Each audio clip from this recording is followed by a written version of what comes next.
Министрлер кабинетинин төрагасы Улукбек Марипов жубайы менен бирге COVID-19 каршы вакцина алды. Кыргыз Республикасынын Министрлер кабинетинин төрагасы Улукбек Марипов жубайы менен бирге Бишкек шаарындагы эмдөө пункттарынын биринен коронавирус инфекциясына каршы вакцина алды. Улукбек Марипов пандемияга каршы күрөштө жалпы эмдөөнүн маанилүүлүгүн белгилеп, жарандарды вакцина алууга чакырды. Жарандардын коронавируска каршы эмдөө менен камсыз кылуу үчүн баардык күч-аракеттерди жумшоду. Бул вирустук илдетти коргонуу үчүн натыйжалуу коопсуз ыкма болуп саналат. Жакынкы арада биз чет өлкөлүк өнөктөштөрүбүздөн кошумча вакцина алууну пландаштыруудабыз. Азыркы учурда кыргызстандыктарды вакцинациялоонун темпин күчөтүү министрлер кабинетинин артыкчылыктуу милдети болуп саналат, деди ал. Министрлер кабинетинин башчысы ошондой эле медицина кызматкерлерине пандемияга каршы күрөшүүгө кошуп жаткан маанилүү салымдары үчүн ыраазычылык билдирди. Эми урматтуу мекендештер, ушул вакцинацияны баарыбыз алсак, андан сырткары жакынкы күндөрдө дагы биздин эл аралык башка өнөктөштөрдөн дагы бир топ вакциналарды алып келебиз. Самолет маселесин, акча маселесин чечип атабыз. Биздин максат ушул тезирээк жалпы ушул коомчулукта көбүн эсе ушул жашы улгайгандарды вакцинация жасоо. Ошон үчүн мен дагы бир жолу жалпы дарыгерлерге ыраазычылык билдиремин. Аман болойлук, сак болойлук. Рахмат чоң баарыңыздарга.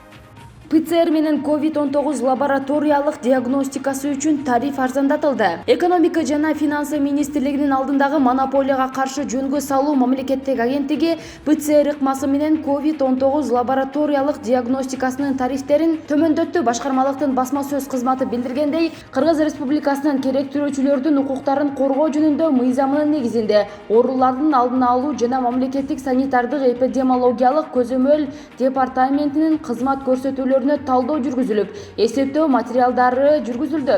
Жыйынтыгында акы төлөнүүчү мамлекеттик кызмат көрсөтүүлөрдүн тарифтеринин кошумча пресс-куранты макулдашылды деп айтылат билдирүүдө. 2021 жылдын 25-июнундагы номер 19 буйругу менен ПЦР тарифи төмөндөтүлүп, 788 сомду түздү. Эскерте кетсек, учурдагы тариф 1574 сомду түзгөн.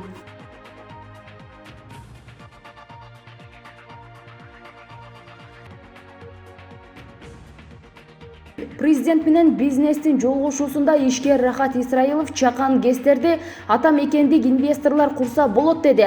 Маселени тез арада чечүү үчүн мамлекет тарабынан тарифти белгилөө керек. Анткени бүгүнкү күндө бул маселе чечиле элек.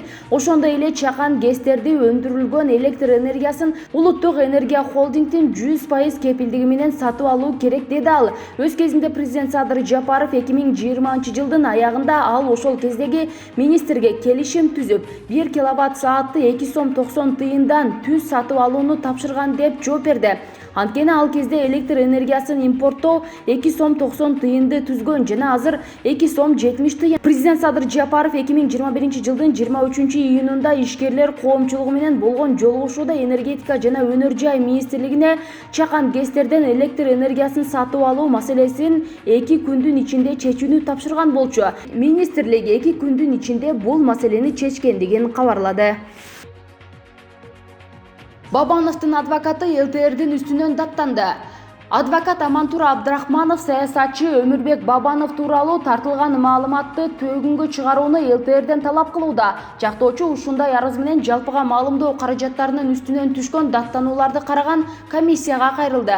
Адвокаттын белгилешинче, аталган телеканал 21-июнда жаңылыктар программасында жана YouTube'дагы каналында Бабановду Кумтөрдөгү коррупциялык иштердин фигуранты деп мүнөздөгөн. Абдрахманов программада Бабанов тууралуу чындыкка дал келбеген маалыматтар берилип, фактысы жок жала жабуу болгонун билдирди.